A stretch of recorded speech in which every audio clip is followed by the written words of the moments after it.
All right, everyone. I got one of my good buddies here, Will Taylor. He's in the building. Yep. Baseball Bat Bros founder, him and JT. With the little bro. Yep. Shout out JT. Zach is one of my great friends. Yep. Great BP thrower. One of the best BP throwers in the state of Oregon. That means a lot. That means a lot. Mash now. You're a BP god. I'm a dude. BP god now. You absolutely I'm a fellow. Mash. Your Yes. swing's gotten big and long and unrealistic. Yes. We love to see right it. where I want it to be. Exactly, bro. I will say that just to keep the record straight, I've had a lot of questions with this. Will and I are not related. Like Dude, so many questions. I get more questions if you and I are related than if me and my actual little brother are related. JT, right? Yeah. But we kind of look alike. I can see that. Yeah, I can kinda I see don't look alike. Like I don't look like JT. And we mesh well. Yeah, you don't. Yeah, we And kind of JT's look alike. the athletic one, And he's like way younger than me, so Right. people don't really see it. But yeah, he's the oldest. Or I'm the oldest of four. He's the youngest of four. I didn't know Zach till I was like 20. Right. So right. yeah, I kind of knew who you were growing up, but yeah, we just kind of the way we met each other. I literally came into a facility to do exit velo testing. I was literally just gonna bring that back up. in 2020, I think, maybe 2021. Yep. And I think it was 2020 actually. You're giving hitting lessons. Mm-hmm. I'm like, oh, Zach Taylor, Oregon State. Congrats on the national championship, bro. It's like, it's good to see you, man. You're like, oh, hey, yeah, I've seen a couple of your videos. Like, we barely know each other. Yeah, right? yeah. Like, first time talking. I think out of nowhere, I'm like, yeah, dude, it'd be cool to have you hit in the videos sometime. And you're like, all right. I sure." was like, me?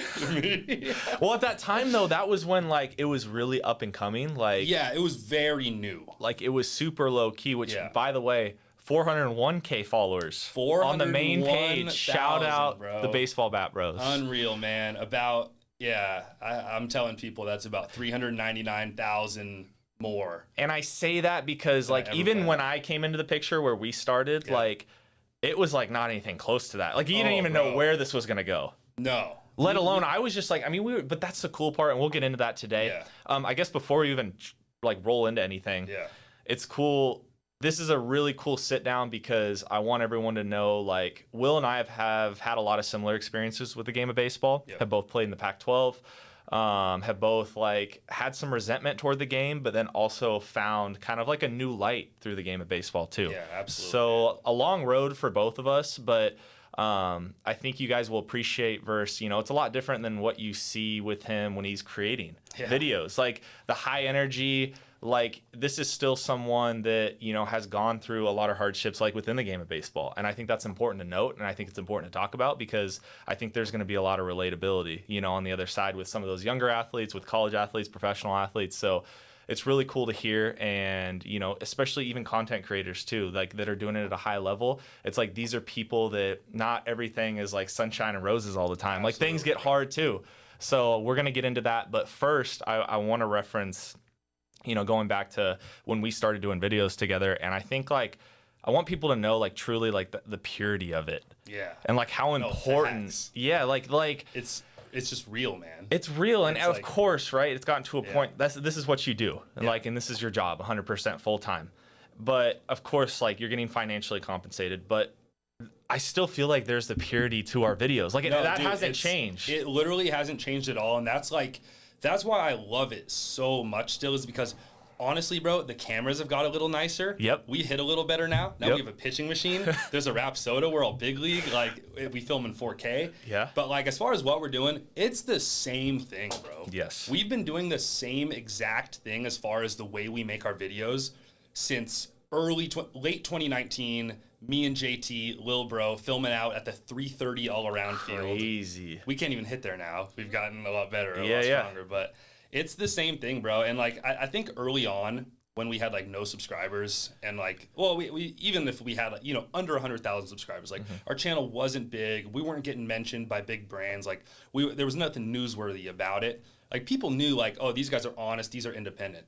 Now that we're like big by a lot of people's standards, like in the YouTube game, and like kind of we're a big content creator. We have a lot of followers on every platform. People just assume that something has changed as far as like why we're doing it, who's backing it. And I think that's like what I'm most proud of, dude. And I think that's why you're stoked about it too. Oh, yeah. Why you love doing it so much.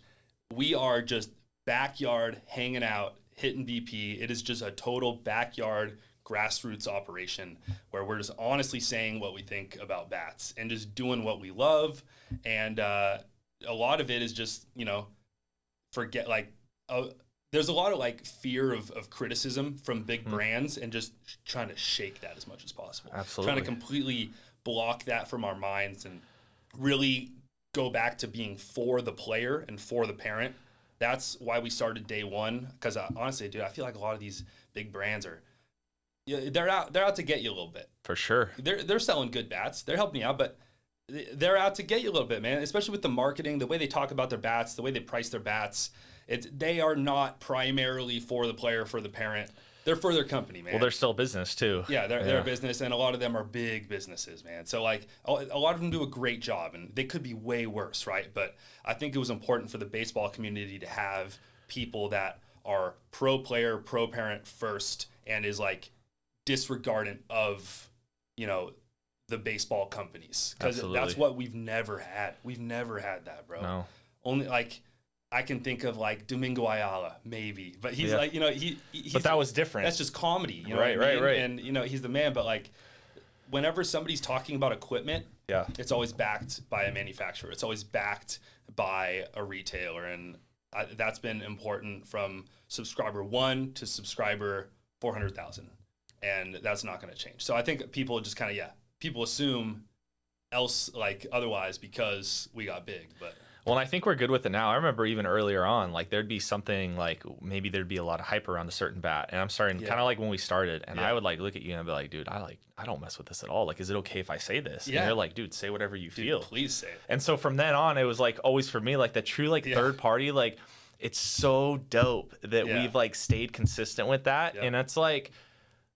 Money has just been like that secondary thing that's like come along, because I truly can say because of like the passion with it though. Yeah. Like I always tell people that like, you know, they're like, oh, we love your last video. Like you guys are awesome. Like your energy. I'm like, dude, it's unscripted. Yeah. Like we just go out and hit and we just give a genuine review. Yep.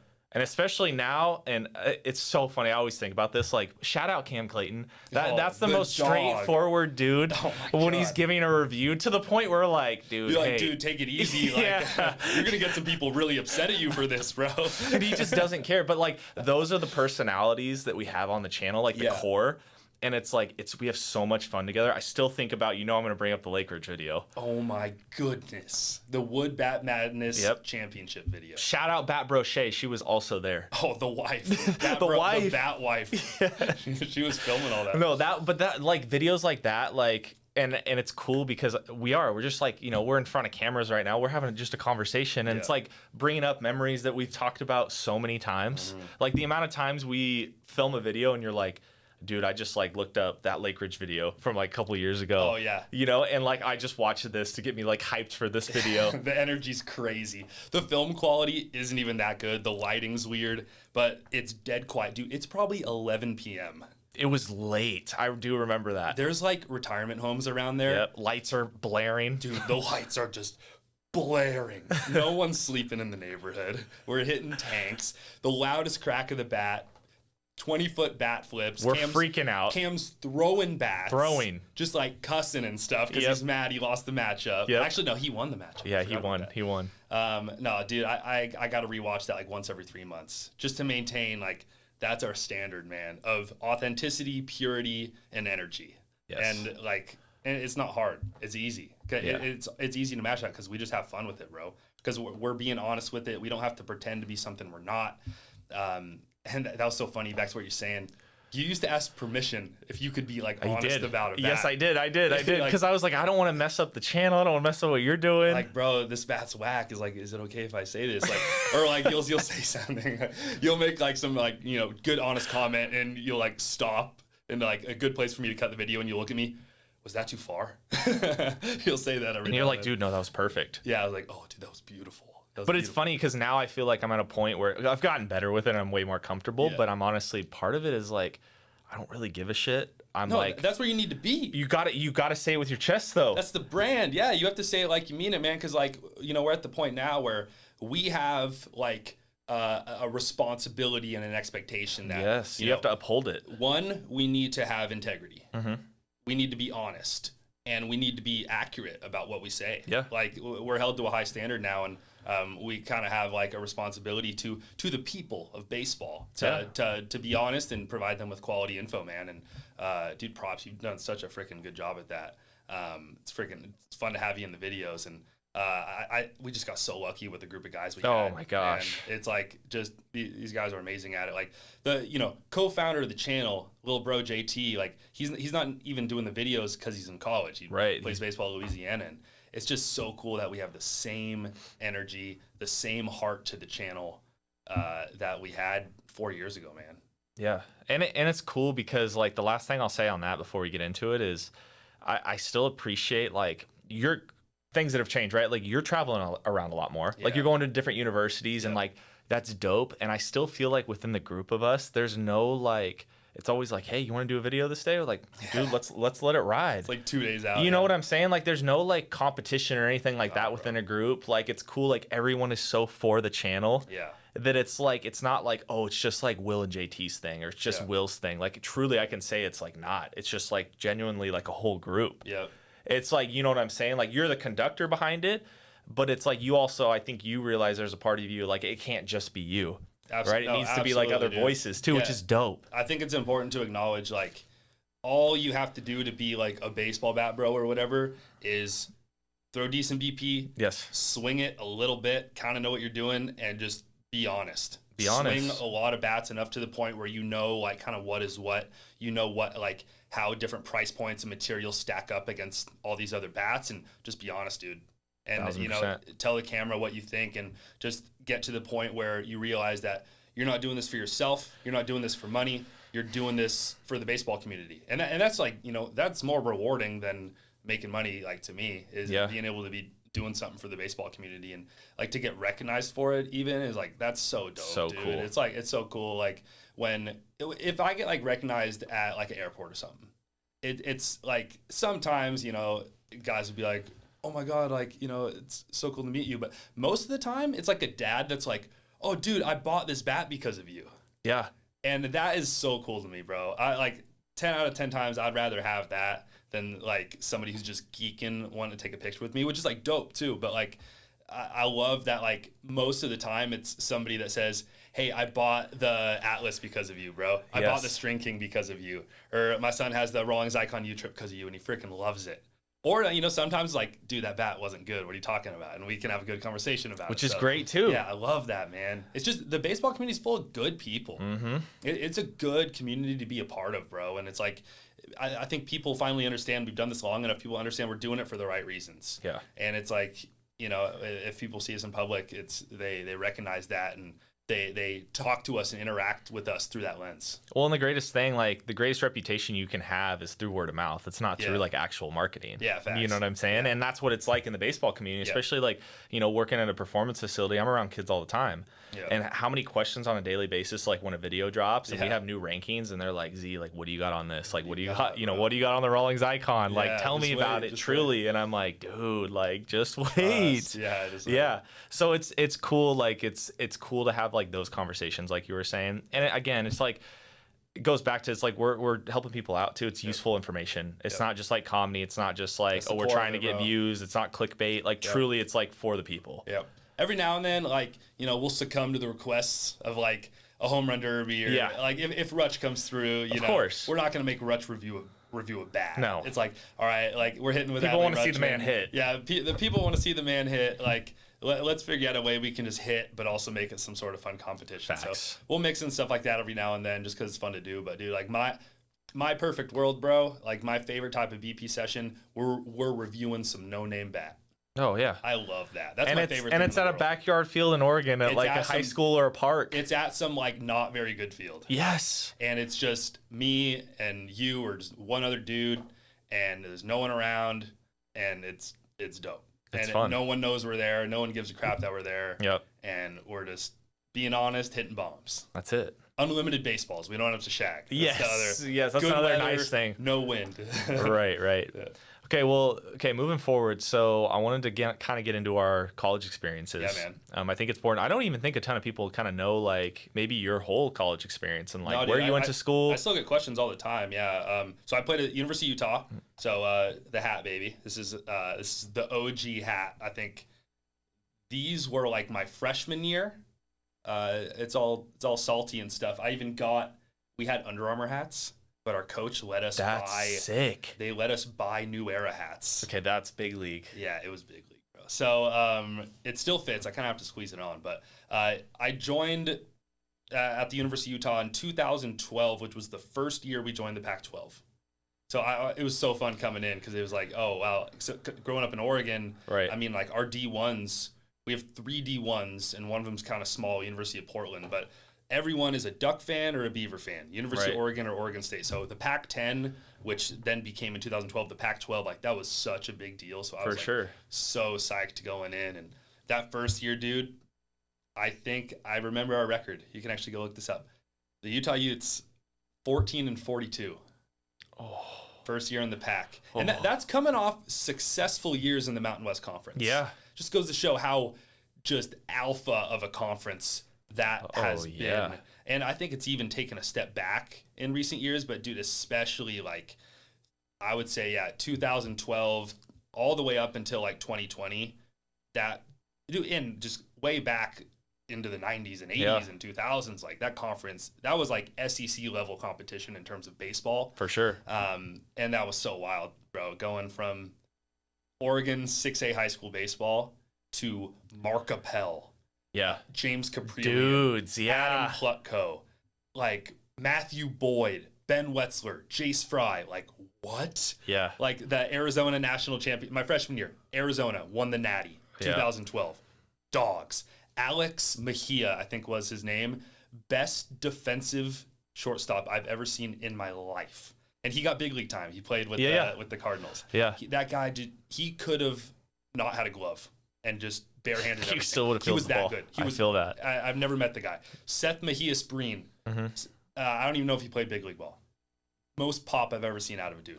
Sophomore year, redshirt freshman year for me. I barely traveled. I was redshirting, but I got to travel. So I got per diem and stuff. It was dope. And then sophomore year, we went 21-31.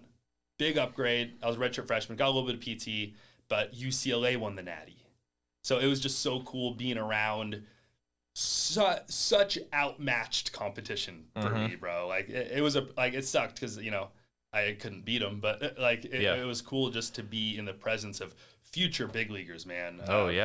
Yeah, like I said, Adam Plutko, James Caprillion, that shortstop, I forget his name, Pat Valleca. Ooh, big league guy. Yeah, that guy was automatic at shortstop, man. Just excellent ball players, and dude, like kind of like I mentioned, I would consider myself one of the worst players in the Pac-12 during that era, man. And like I felt like I was such a dog. And there's probably a lot of people that actually felt that way, honestly, just because everyone's so good and there's so many players on every team. But I think what a lot of people don't realize about D1 baseball is how you go from being the best player on your high school team. In your freshman year, you're probably one of the worst guys on your D1 team. Yeah. It's like the talent pool, every single guy was a dog in high school. They all hit 400 plus. They were all hitting bombs. They all shoved. And everyone was like that. And they're way older than you. Oh yeah. You've got 4 classes of dudes, now 5 or 6. Yep. So guys from 18 all the way up to 23 or so years old that are on the same team. Where I think people forget that in high school, when you're on varsity, you're playing with guys that are 17 and 18, maybe 16. Yeah. And that's it. And all of a sudden you're playing with these grown ass men. Mm-hmm. And you're not gonna be good right away, dude. No. And I was not. I was not at all, and it was so discouraging.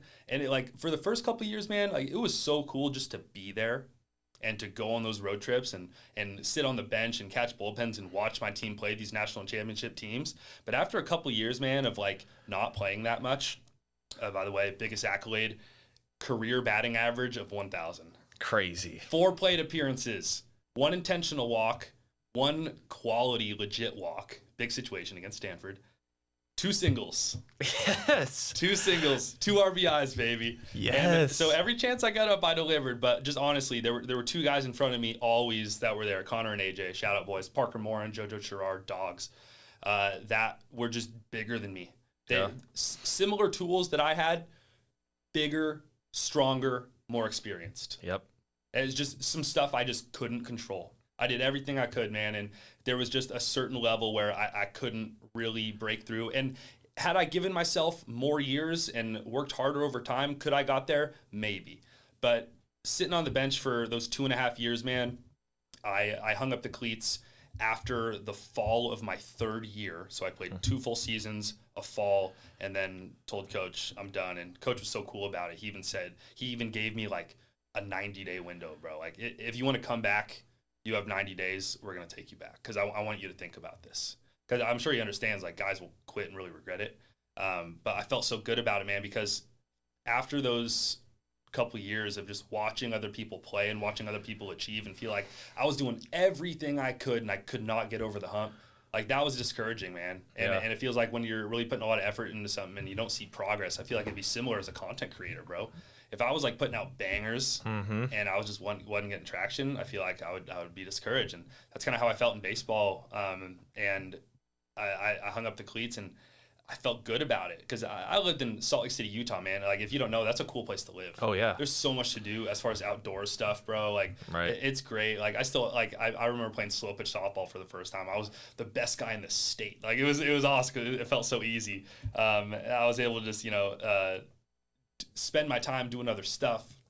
And yeah, like, we'll get into this more too, but I got to a point where I kind of missed it and I realized, like, damn, all I ever did growing up was baseball.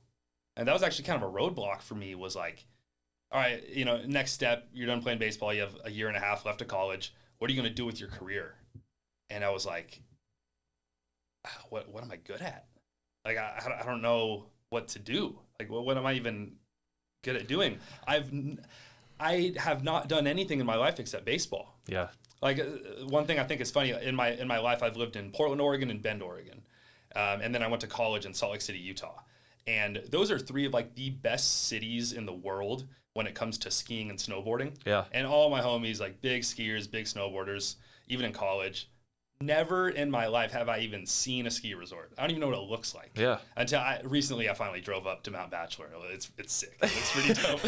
But I'd never been in my life, man, just because every weekend, like, I wasn't allowed to skateboard. I wasn't allowed to scooter and stuff like that. Because, like, injury prevention, every weekend you're playing baseball. Yeah, I was the same way. It's all I ever did, man. And so I didn't have any, like, skills growing up, and that was really discouraging for me. I went into, like, a marketing and advertising job, and I just hated it, bro. Yep. And I got to a point where I was like, damn, dude, I miss baseball, because that's all I ever did growing up. And it's kind of, long story short, we'll save it for later. But that's kind of how I ended up back into this really roundabout situation. But yeah, man, it's like I worked my whole life for baseball, and then I just reached this roadblock at the pinnacle of Pac-12 Division I baseball, where the game told me, like, yeah, like, the game's a little bit too big for you right now. And the other thing that I've been telling my little brother about this in Division I baseball, to be a dude in Division I baseball, there's like, I narrowed it down. You got to think, how many, like, contending Division I baseball programs are there? 75 or so at any given time? There's a lot of D1 programs, but a lot of them aren't very good. At any given time, there's like 75. How many guys on those teams are everyday starters offensively in the lineup? 7? Yeah. 7 times 75, whatever that number is. I think it's something. Can we do that math really quick? Hold on. Yeah, no, I got you. 7 times 70? I think it's around 500. Yeah, 525. Oh, that's good math. Quick math. 500 dudes in the world that are D1 baseball offensive everyday starters for competitive programs. And 500 people. And to be one of those 500 guys, you basically catapult yourself into the conversation of like an MLB draft prospect. Yes. So you're either a pine rider or you're an MLB draft prospect. I think that's like what people don't realize, and people end up going to D1s just to sit the bench, where you could be playing at a D2, a D3, an NAIA, or a JUCO. And I think that ends so many careers early, just because people fail to realize how competitive and how exclusive of a club that really is.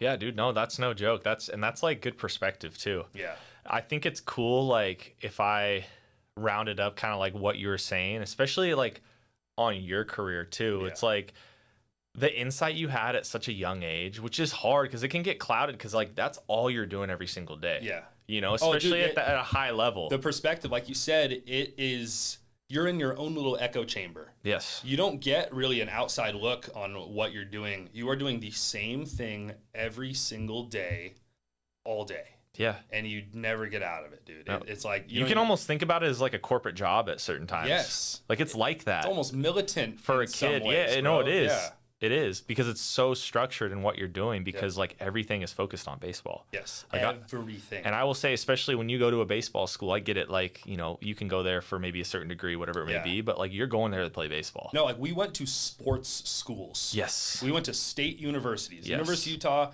Oregon State University, they were way better. I'm not even going to put Utah in that conversation.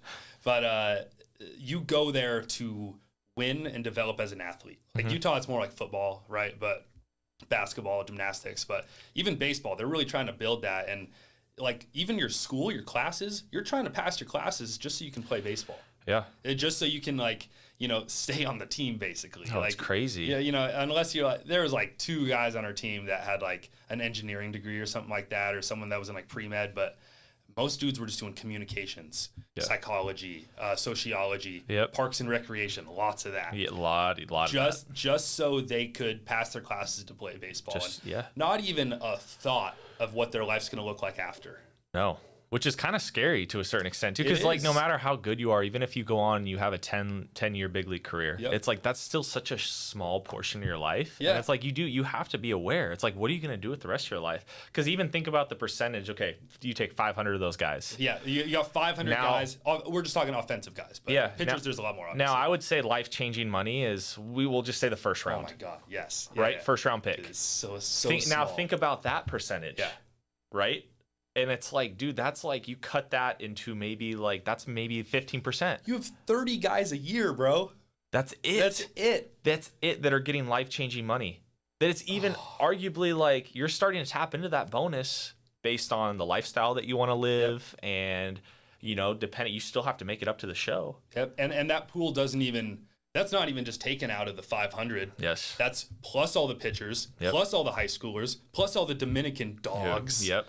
Like you're competing with guys around the world. Yeah. But I totally resonate with what you're saying as far as guys just being like, you know, a little bit more physical than you. Yeah. That was the first time in my life that I was like really challenged. I remember we had a bridge program, so we went to school early in August and we took like 2 credits, which was cool. Yeah. We did it for all the freshmen. Where you like lift in the summer. Yeah. And you like throw up your first time because they lift so hard. Yes. Yep. Yes. I remember that. Me and I have the best story ever. Me and Stephen Kwan, we were rooming together. You guys were boys since like day boys one. Were like campus, this. That's one of my best friends. So shout out Stephen.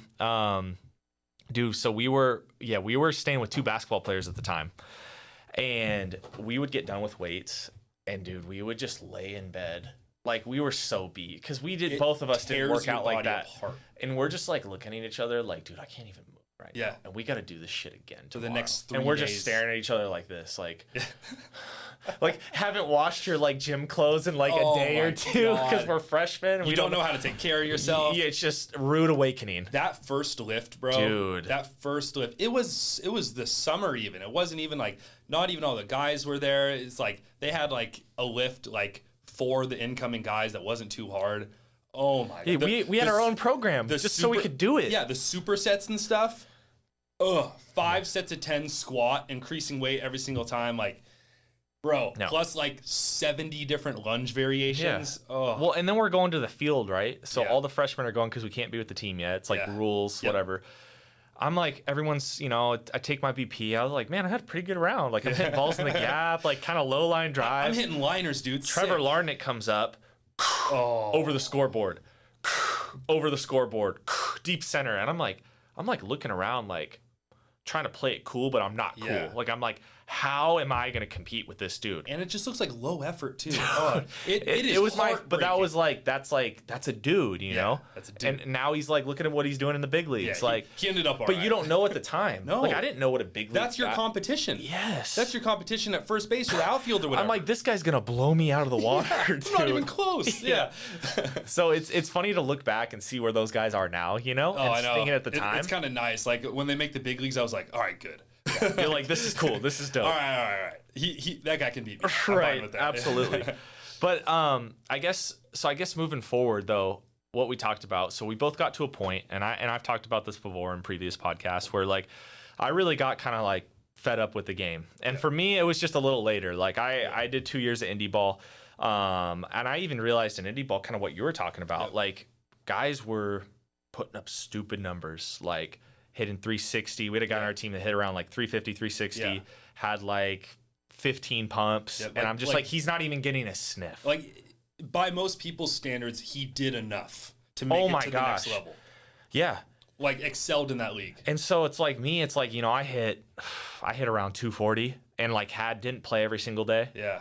And I got to a point where I'm just like, kind of what you were saying, like, man, if I'm going to do this, I want to play. Yeah. Because at that point, you know, I'm 24, 25. I'm like, dude, I got to think about like what's next. I can't just like be relying on other people. No, exactly. And I think I was even like really quick on that, like fairly proactive, even potentially too soon.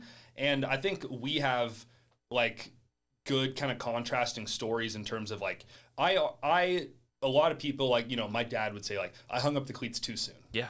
And you gave yourself, at least by my standards, as long as you possibly could. Like, you gave yourself a chance. Yeah. You played 4 years of college and then 2 additional years, 2 years, right? Mm-hmm. 2 additional years of indie ball. Because, you know, I had kind of talked to you about it a little bit, just to say, like, I want to at least, I feel like I owe it to myself to give myself the chance, because I don't want to feel like, you know, what if? Yes. Like, I don't want to have those regrets that, you know, like I told you the other day, like, I'll have dreams about it. Yeah. Like I have like vivid dreams sometimes about like being in a clubhouse. Oh yeah. Having a hit in the minor leagues, and it all looks like MLB The Show because I don't have any other like mental experience. Right. So it literally looks like a video game. So it's probably like way over glamorized. Or like just being in the college locker room with my teammates, and I'll wake up and it's like 7 years later, and I'm like, whoa, I really enjoyed that. Dang, that's kind of a bummer. But you gave yourself that opportunity. So what was that like for you? Like when you hung up the cleats, were you at peace with it? Like, do you regret it ever? Or initially I did. You did initially. So initially, I had a really hard time. You gave yourself a shot, bro, and you saw guys in front of you that were excelling that still weren't getting the call up. Yes. And you still felt a little bit of like sense of regret and loss. Yeah, I'm like, did I make the right decision? Did I do it too soon? Like then I had the thought process of like, well, what if this next year is like the best year I've ever had? Yeah. But it doesn't guarantee anything. No. But I remember like breaking down. Like when I finally got to a point where I could like actually look myself in the mirror and be like, dude, I really don't want to do this anymore. Like I need to move on. Like I need to do something else. Like I'm not happy, which was weird for me to like come to terms with that with myself. It wasn't, I could talk about it with other people, but when it was with myself, that was like terrifying for me. That's a really tough conversation to have with yourself. Yeah, and I finally did, because I was just like, I kind of got to a point I was like miserable. Yep. You know, and I was just like, then thinking about, I think another point for me is like, which I don't think people talk about a ton, is like what actually goes into an off season. Like, dude, it's a grind. Oh my gosh, especially a pro off season. Yeah, that specifically a professional off season. College off season is still fun. Yeah. But a pro off season, bro. I honestly, it's like I just wanted to do other things. Yeah. Like I've been doing this so long, and I was like, man, like what you were saying, right? I was like, okay, some of these guys, like indie ball guys, like I could maybe get an opportunity if I don't know, it could be another 8 or 10 years though. Yeah. Do I want to play until I'm like in my middle of my 30s? It's like, no way. Yeah. Because I've always known to, I guess I should have prefaced this, but I've always wanted to, I have other kind of goals I want to hit in my life. Like I want to have a family. I envision myself having kids. Like I don't want to put those things on the back burner, and I want to be able to travel and do some things that I wasn't able to do because of baseball, right? Because that's all I was doing when I was younger. And even in college, our college experiences were way different than a lot of my friends, right? Maybe we're in Greek life, and that's cool. They had their experience, and I don't regret that by any means. I'm just saying, like, you know, from a social standpoint, it's a lot different. Yeah, it's like I think a lot of people assume too, even just like with dating and stuff, that if you're a D1 athlete, bro, like, oh, you just get all the girls you want, dude. It's like you're just the man on campus. And in reality, dude, like I guess maybe if you're like a football player at like Bama, maybe, I don't even know what that's like, but like I don't know. For me, for my little brother, it's like, dude, I don't even have time to hang out with girls, bro. Like The only girls like I had a chance, and I'm married now. She's the best, Shaylee. I love you. But like the only girls I had the chance to like ever talk to were just other athletes, girls on the soccer team, girls on the volleyball team, girls that ran track or whatever, girls on the softball team, and like. You know, half the time they're linked up with the quarterback or something, you know, so I can't hang. But right. Like it's just you don't have a chance to really have much of a social life, bro. And if you do, you're sacrificing your work ethic in baseball, or you're sacrificing 1000%. Your schoolwork, bro. It's like something's got to give. Yeah, I've heard a lot of people say like, you know, between social life, sports, and school, pick two. Like a lot of people will say that old adage, and it's honestly true, bro. Especially with D1 athletics, or even pro sports, just college athletics in general, man. Yeah, but okay, I guess moving forward a little bit, and this is for both of us. But I was thinking a lot about, and I want people to know this, like truly, like when we make videos now, like especially after talking about like kind of where we got to like with the game, right? Because I didn't want to touch a baseball initially. I didn't want to do anything with baseball. Like, oh, dude, I completely like reverted the opposite way. Yes. Like, I don't want anything to do with my fashion totally changed, you know? Exactly. Like, I just wanted to remove myself. I wanted to do things that I've never done before. Yep, exactly. Yeah, you just want to try what is life like outside of baseball. I haven't experienced since I was 2. Yeah. I don't even remember when I was 2. And then I remember, so like when I made my decision and we did a video, like I think there was maybe a month or something after, and we did a video, and you were kind of talking to me like, dude, this is, because I almost felt like imposter syndrome now. Like, can I do this? Like, should I do this kind of thing? Which is really weird. But then I realized I was like doing the videos, and I was like, holy cow. I'm like, dude, I'm having so much fun. I'm like, this is so pure. Right. And like for me, that hit me like home, and I was like, kind of like my direction, and it was like what was foggy before, like it wasn't anymore. I was like, wow, I've always loved the game of baseball. Like I did, like, but even if you love something, I think it's super important. Like you do need to break at times. Burnout's a very real thing, whether you love it or not. Burnout is real across the board. I just got to a point where I was super burned out, and I wanted a little break. But what we do with BP, I've always loved to hit. I've always loved BP. I've always loved being out on the baseball field, being outside, like being around people that, you know, like I'm similar to. And so the videos kind of saved me in that sense and gave me like that outlet.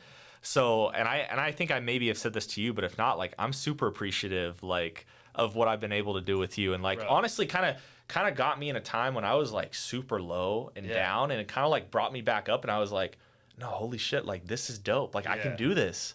Well, and it's fun. Yeah. I think this is just, you know, a happy accident of what the videos have become. Like for us, bro, like it boils the game of baseball down into the game of baseball. It's just like the video, like if you like extracted like the video game nature out of baseball, you're just playing it for fun. For fun, yeah. And I think like when people say like, man, I fell out of love with baseball, I don't like baseball anymore. Most of the time I feel like they're not even saying I don't like baseball. They're saying, dude, the grind of every day lifting and having no time to myself, and just, you know, obeying barking orders from my coach and standing in line next to 2 other guys in front of me, that wore me down. Yeah. And replace that with a job or with any other sport, or, you know, like there's so many situations where you feel like you fell out of love with the thing you were doing, when in reality just the conditions you were in and the situation you were in just kind of sucked. So the environment, right? Yeah. Just the environment wasn't ideal, and that happens. And we're actually, and I almost feel guilty about it sometimes, because not a lot of people get to do this. There's a couple of guys in the world that get to do this. We just get to experience baseball for the fun of it. And I'd even consider more people, man, like you don't play anymore. You're not on a team. Like just playing baseball in terms of taking grounders, trying to see if you can throw 80 again, see if you can throw 90 again. Hitting BP, L screens aren't that expensive. You can find a decent one for cheap. Just playing baseball and hitting batting practice. Get a Beaser on eBay, bro. I don't care. Get a juiced bat. It is so fun. It is so fun just to play baseball, and I feel like that alone can grow the game. Oh my gosh. 'Cause you see people throwing the football around. You see people playing tennis in the park.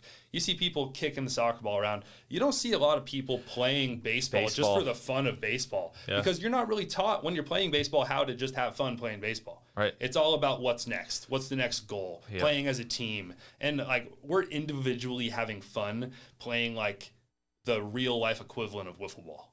Yeah. It's so sick. We're just taking it a step further. Yeah. And we're like, I don't know how we were able to do this. We managed to like make it a useful, productive, important thing for the baseball community. For sure. So I think it's pretty much the coolest job ever, personally. Yeah. And I'm stoked that you're able to be a part of it. I feel guilty sometimes though, because it's so fun. Yeah. Well, and even like thinking about, I'll start off, then I want you to go. Like, Yeah. I was thinking about this a lot. Like, what are the videos? Like, I want people to know like what the videos do for us personally. And like for me Yeah. personally, like in my journey with baseball, from experiencing the burnout and playing for like 20 plus years of my life Yeah. to then having this point where it's like, okay, I'm not doing this. I kind of feel lost. Mm. And then the game kind of showing me like, it's exactly that. Like, it can still be a game. Yeah. Like, it's still like, I do love the game of baseball. Yeah, like I just didn't. Baseball didn't do anything to you. It wasn't baseball. Yeah, Yeah. yeah. It was just my environment where I was at, and I was kind of got fed up, and I wanted to do other things. And Yep. like, that's me growing, right, too, Yep. as a person. So, because you change a lot, especially from when you're in college to like when you're in your early mid 20s. Yeah. But the videos now, it's like, it's funny how the game kind of comes in circles and Yeah. just like life in general. But like, I truly think I needed to kind of go through that and go through kind of that version and that system where like I did experience the burnout, where I wasn't having fun anymore, where I did need to transition, but I just didn't know what. Because now it's like the videos, like I really appreciate every time I'm out there, because I don't think I Absolutely. would have had that perspective like my younger self. That's so huge. I just would, like, I still had a fun time like when I Yep. was training, when I was playing, but the focus was always like playing. Like, I kind of did the videos, right? Like, we were doing that on the side. Yeah.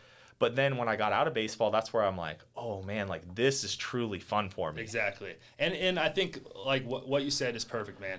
It is fun because we went through the experience that we had. It's like what I'm doing today with Bat Bros, like I owe 100% of it to like the grind I went through, 1000%. and the struggles I went through, and like just in my baseball life, all the work I put in, just like I have such a love for the game because of that. Yes. Like how hard it was to progress, and like how hard baseball was. Oh my Like, gosh. dude, that's part of what I think makes it so enjoyable, and what can make you like dive into it so deeply. Like I got to a point where it was almost like too much, where I lived and breathed baseball. And when I got to the point in my career where I was like, I need to choose something to do with my life, I was like, dog, I only know about like, I'm a decent public speaker. Yeah, yeah. But, like I know a little bit of like I know how to use iMovie a little bit, but like other than that, man, I love baseball. So yeah, I guess kind of getting into like what brought me back into this, from hanging up the cleats in 2014 to starting Bat Bros in I guess 2018. Dude, there were 4 years where baseball was just out of the picture for me. Mm-hmm. I got like out of shape and stuff, and like baseball wasn't a part of my life anymore. And I think what it took was I lived with my wife in Utah, and then we moved from Salt Lake City back to Portland. And my brother, that first year I moved back, this was 2017. My brother was a freshman in high school, starting at Lake Ridge High School, and he's tiny, JT. Like, if you look at him now, he's not tiny. He's a monster. But I think he was I think he was under 5 feet, and I think he was under 100 pounds. That's crazy. So he was like 4'11", 95 pounds, freshman in high school. Tiny, super undersized, late bloomer. He even did 8th grade twice, because it would have been even worse. Oh man. Ultra late bloomer. Yeah. Like, he had a late birthday, so it kind of made sense. And he was like playing baseball again. I was like, oh, high school baseball. Huh. Oh, that's kind of fun. All right, well, at least I can do is like throw John BP. I think like I owe him that. Like, my dad was able to throw me BP my whole life. And I at least owe that to John, because my dad can't really throw anymore. And like, and John's like my homie, bro. We played baseball video games, MVP Baseball 2005, best video game ever made. And we played wiffle ball in the front yard our whole lives, bro. So I was like, all right, I'm gonna teach this guy everything I know about baseball. That'll be like my last thing I do with the game of baseball. And who knows? He's really, toolsy, good skill guy. Yeah. Maybe he can get somewhere if he grows a little bit. It's funny where he turned out now, but so we just go to these like terrible public parks. His freshman field actually worked too. It was like 300, 325, 300. And it's not a very nice field, but it'll get it done. I had my old busted up L screen from when we were kids that we snapped together, and terrible, terrible baseballs from like 2004 that we used for like our Oregon JBO team. And I would throw him BP and he would hit, and we would do that every day, bro. We would just hit and hit and hit and hit. And he was old enough to where he could throw BP too, and I'd get in there every now and then. It was like, dude, can I use your bat, take up swings? And I was like pleasantly surprised with like, oh man, I still can kind of swing it a little bit. This is fun. And eventually he was just finishing up his freshman summer, getting into his sophomore year, and he's moving up a bat size. Now we're getting into bats, and I go on eBay. I'm like, oh dude, I loved the bats back in the day. I was such a bat nerd, bro. I loved this. I'm telling you a really detailed story, by the way, of how I did all this. I don't know if I've ever even told this detailed of a story of how Bat Bros started. So we got on eBay, and I buy him like 4 bats, maybe 5 bats from back in the day that were good when I played college at Utah. Okay. I think I remember the bats. There was the black Rawlings 5150 that I think was a 2012 or 2013 bat. Good one-piece alloy. There's actually guys, I think, from South Carolina that were still swinging that bat. The Rawlings Trio. We were a Rawlings school at Utah, so I kind of had a lot of Rawlings bats. The Rawlings Trio, which was composite. You could tell I was a nerd about these bats. Yeah, you knew, back then. Composite end cap, alloy barrel, composite handle, which is very unique. We got an Easton S1, which is fire. That's bro. a great bat. Yeah, that was a really good one. The Oregon Ducks used that when we played against them, and they were monsters. We had your team made this bat famous, Michael Conforto specifically, and Dylan Davis, the Oregon State Dogs.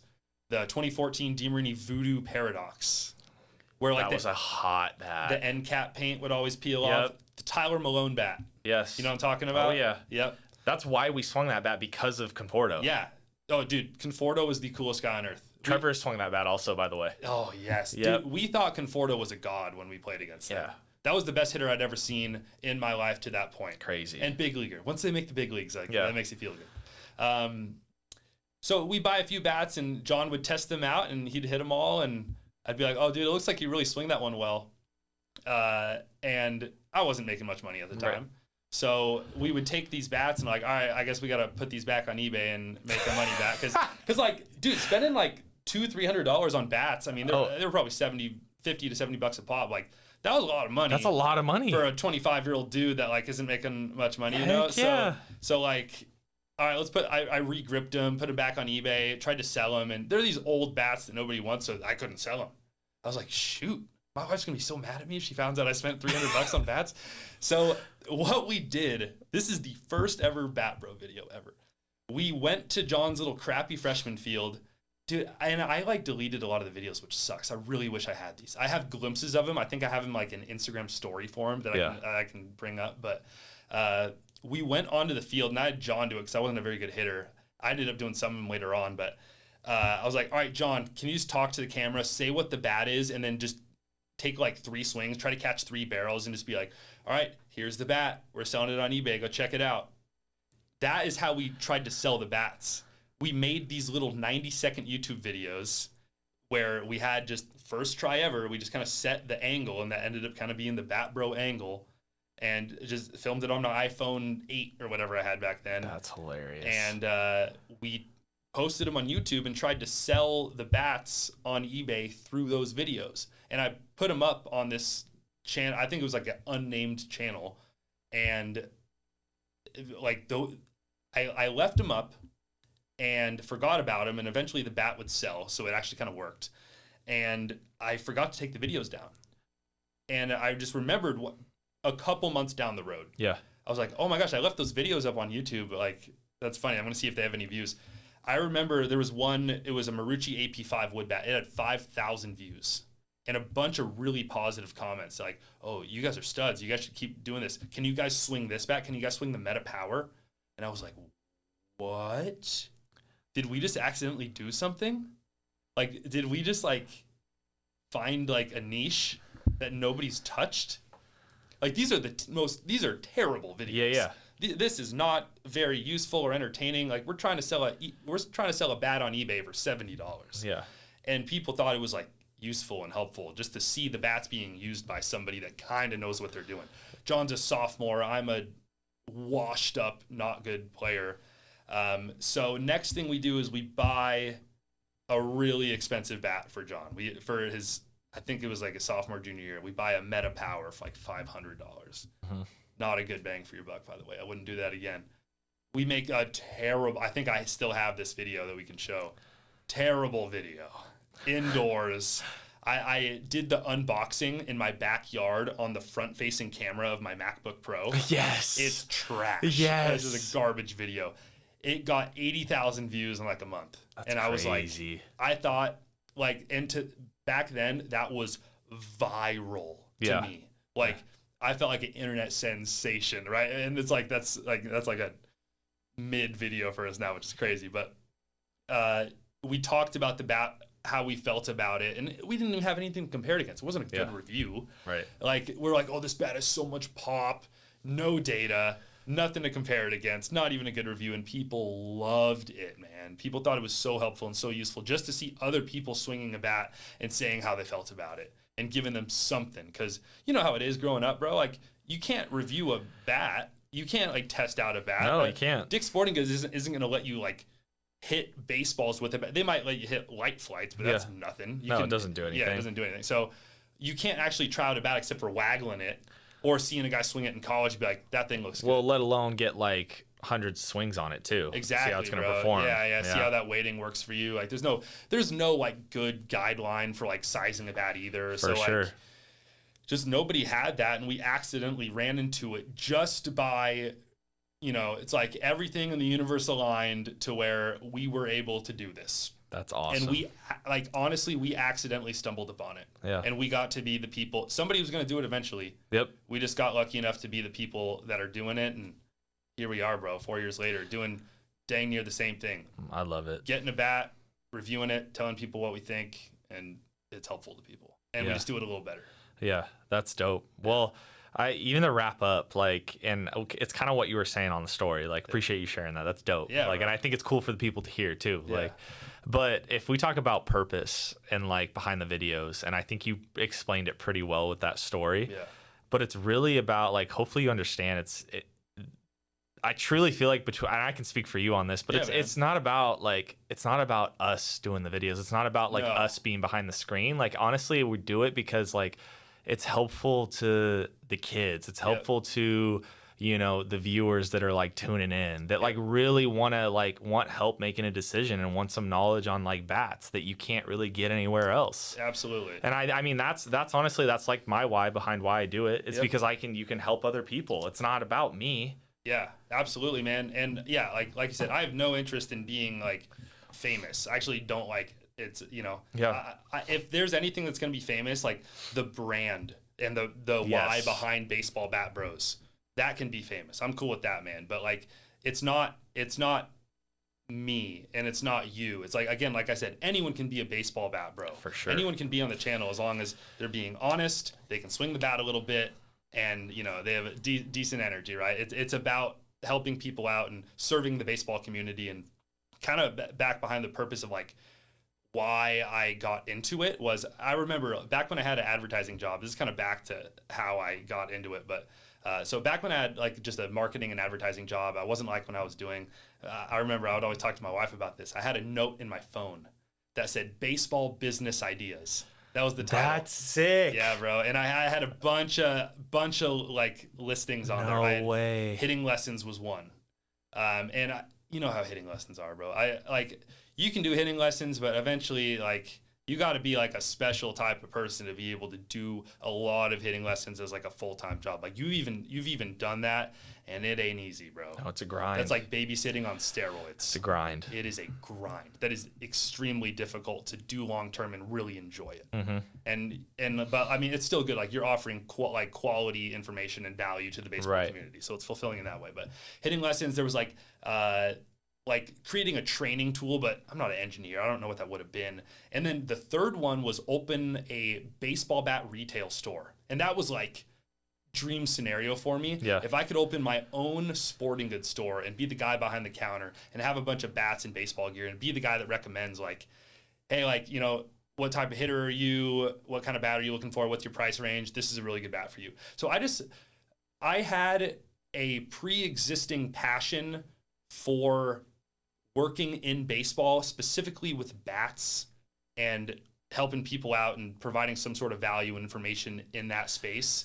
And I think like when we were doing that eBay thing, I think at the time I'd kind of thought that was potentially a way in to the baseball bat store retail space. Oh, okay. I was even toying around with that name, the baseball bat store. And then eventually I was like, oh my God, we can just make videos of this. We don't have to sell anything. Yeah.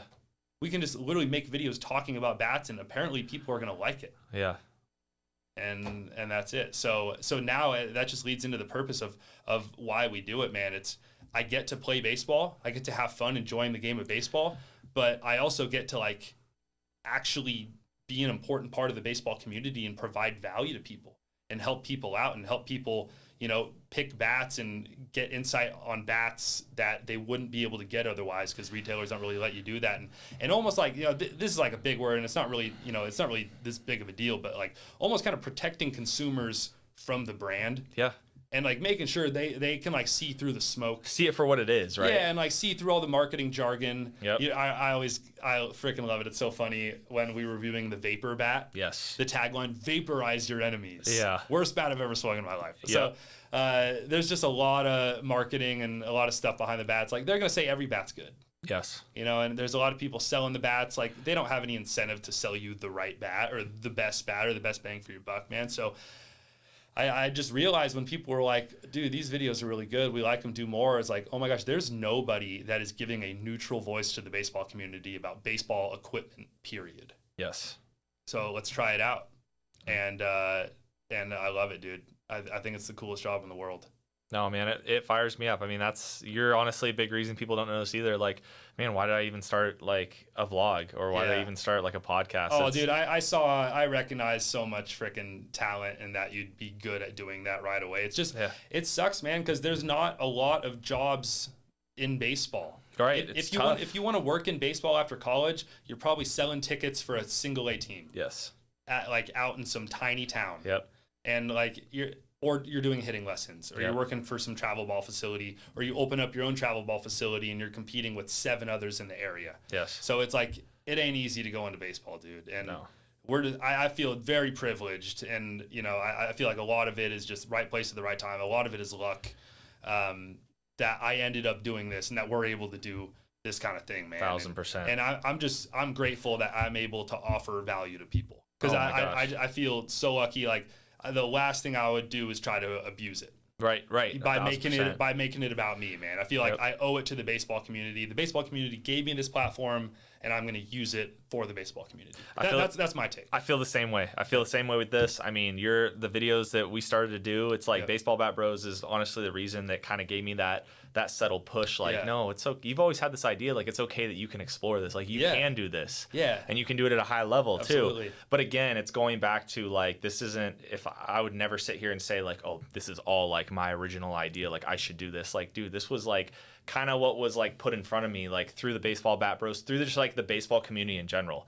And I was able to kind of like get some direction from that. So I'm like forever thankful for the game, forever thankful for the Baseball Bat Bros. You know, you especially, like, it's been cool to see like our friendship really grow. Like, you're one of my guys now. Dude, one of my boys, bro. And so, look at you now, man. You got it. Have you unveiled that name to the channel even? I haven't.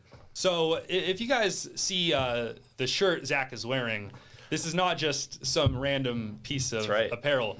This is the merch. This is the merch. This is the merch for the show. This is the merch for the podcast. The Perspective Project. Yep. The Perspective Project. That was our first sample we made. First And sample. And it came out as a banger, That too. is so clean. Yes. That was our first attempt. Yep. So I know I'm getting me one of those. The embroidery, dude. It's crazy. The kind of Simple. faded look on the tee. Yep. I love that. Good dude. little comfort colors. You're gonna sell Quality those? t-shirt. I'm going to sell these. Oh, Yep. bro. I'll sell I'm these. in, bro. I'm in. Yeah. All right. Well, dude, I'm stoked for you, man. This is a cool thing you got going. I haven't done a podcast really doing this in a long time, so I'm grateful that you're able to let me come on here and talk about stuff, bro. Anytime, Likewise. man. We can get JT on here. We'll get JT on. I'm down to talk shop whenever you want, bro. Whether it's about our careers, whether it's about struggles in baseball, whether it's about YouTube stuff, man. Yeah. All yours, dude. Well, if anything from today, hopefully, viewers, like you guys have more of an insight into kind of our lives. I mean, the whole vulnerability of this that's the most powerful part. Like it's understanding like really where people are at, you know, and why they're doing what they're doing. And I think, there's a little bit more means now when you're watching the videos, like, oh, these dudes care. Like they really give a shit. Absolutely. Because in today's era, everything's edited, bro. That's what I'm saying. You're seeing the highlights of everybody's life. This is so important. So so people can actually get realistic expectations and perspectives 1000%. on what is life really like. Yes. What is life really like for a content creator? What is life really like for a professional athlete? Mm-hmm. It's not what you see on Instagram. No, not at all. It's not just what you see on Instagram. So, I appreciate it, man. Good stuff. Thank you. Fucking banger. Boom! Boom! That's it.